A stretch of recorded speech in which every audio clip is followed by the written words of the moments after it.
প্রায় আড়াই মাস থেকে ভারতের ও ভুটানের পাথর না আসায় স্থবির হয়ে পড়েছে পঞ্চগড়ের বাংলাবান্ধা স্থলবন্দরে। দেশ দুটিতে ট্রাকের স্লট বুকিং আর শ্রমিকদের পাথর খালাসের খরচ নিয়ে জটিলতায় এ পরিস্থিতির সৃষ্টি। এদিকে পাথর আমদানি বন্ধ থাকায় বিপাকে পড়েছেন ব্যবসায়ীরা, আর কাজ হারিয়ে অসহায় দিন কাটাচ্ছেন ৫ শতাধিক শ্রমিক। বন্দরে কমেছে রাজস্ব আয়ও, তবে শিগগিরই সংকট কাটবে আশা বন্দর কর্তৃপক্ষের। পঞ্চগড়ের বাংলাবান্ধা স্থলবন্দরে ভারত ও ভুটান থেকে পাথর আমদানি বন্ধ থাকায় স্থবির হয়ে পড়েছে। চিরচেনা বন্দরটিতে নেই কর্মচাঞ্চল্য, অলস সময় কাটাচ্ছে শ্রমিকসহ ব্যবসায়ীরা।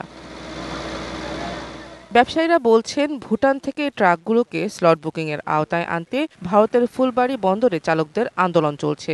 এর কারণে গত ২রা জানুয়ারি থেকে পাথর রপ্তানি বন্ধ রেখেছে ভুটান। যমুনা ইলেকট্রনিক্সের সুপার এক্সচেঞ্জ অফারে একের ভিতর ৩ পুরনো বদলে নতুন নিন যমুনা ইলেকট্রনিক্স। অন্যদিকে ভারতের স্থলবন্দরে শ্রমিকদের পাথর খালাস খরচ ও ট্রাক ভাড়া সংক্রান্ত জটিলতায় ১৮ই নভেম্বর থেকে পাথর আমদানি বন্ধ রয়েছে। আমাদের পোর্টটা আসলে মূলত ভুটানের পাথর ভালো এবং কোয়ালিটি সম্পন্ন হওয়াতেই পোর্টটা কিন্তু ভালো চলতেছে, কিন্তু ইন্ডিয়ার পাথরটা আসলে ভালো না।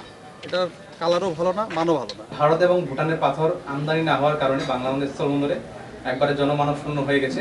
এদিকে দুই দেশ থেকে পাথর আমদানি বন্ধ থাকায় কমেছে রাজস্ব, পাশাপাশি আয় রোজগার কমে যাওয়ায় পরিবার নিয়ে বিপাকে পড়েছেন বন্দর সংশ্লিষ্ট ৫ শতাধিক শ্রমিক। আমরা অনেক পার্শ্ব শ্রমিক এখন অসহায় অবস্থা পড়ে আছি। ওপাশ থেকে মাল আসতেছে না, মানে অনেক শ্রমিক আছে আর কি, মানে বেকারে পড়ে আছে। গাড়ি যেন বেশি করে ঢুকে আমরা শ্রমিকরা বাঁচতে পারি, এবং আমরা এখানে খুব কষ্টে আছি। তবে দ্রুতই বন্দরের কার্যক্রম স্বাভাবিক হবে বলছে বন্দর কর্তৃপক্ষ।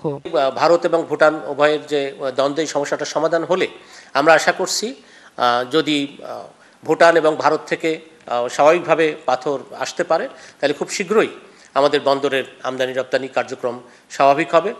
বাংলাবান্ধা স্থলবন্দর দিয়ে যেসব পণ্য আমদানি হয় তার ৯৫%ই পাথর। স্বাভাবিক সময়ে ভারত ও ভুটান থেকে প্রতিদিন অন্তত ৩৫০টি ট্রাকে পাথর আমদানি হয়। এছাড়া ভারত ও নেপাল থেকে স্বল্প পরিসরে চা প্রক্রিয়াকরণের যন্ত্রাংশ, চিটাগুড়, আদা ও পেঁয়াজ আমদানি হচ্ছে।